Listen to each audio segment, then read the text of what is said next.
Your 20s is a time of transition. This is when most people are transitioning from high school and college into their careers.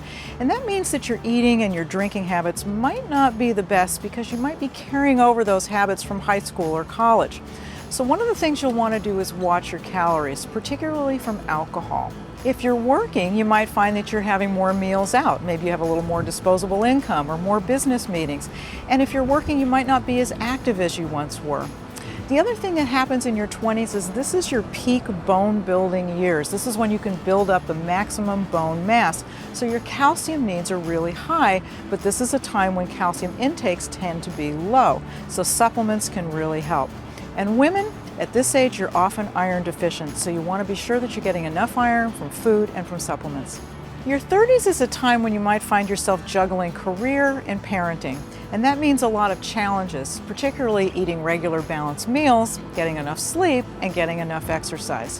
One of the things you should focus on is establishing regular meal times because it's too tempting to just skip meals or grab things on the run. Get yourself organized so that you can put together some quick, healthy meals easily.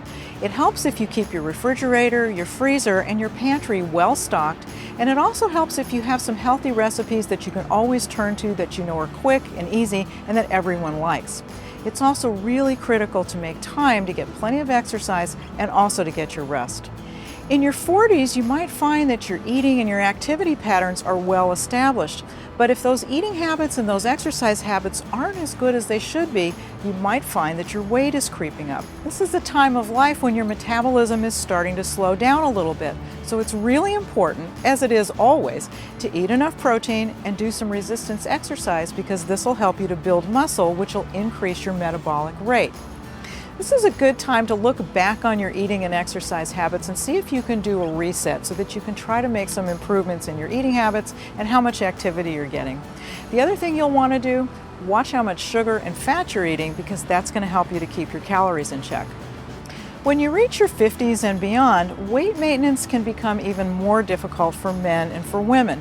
And that's because your metabolism tends to decline a little bit with each decade. As always, strength training and adequate protein are key to maintaining muscle mass because this will help you to boost your daily calorie burn. For many women, this is a time when they hit menopause, and that can mean the loss of lower body fat and increased weight around the midsection.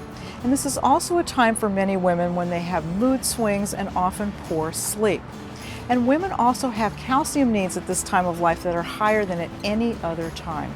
So due to some of these changes at this time of life, many people find themselves stress eating. So you'll want to watch that and shift your focus more to nutrient-dense foods. These are foods that have a lot of nutrition for very few calories. So these are foods like vegetables and fruits and lean proteins. This is also a time to continue your focus on calcium. If you can't get enough from regular foods, then you may want to supplement. And it's critically important that you stay active in your 50s and beyond.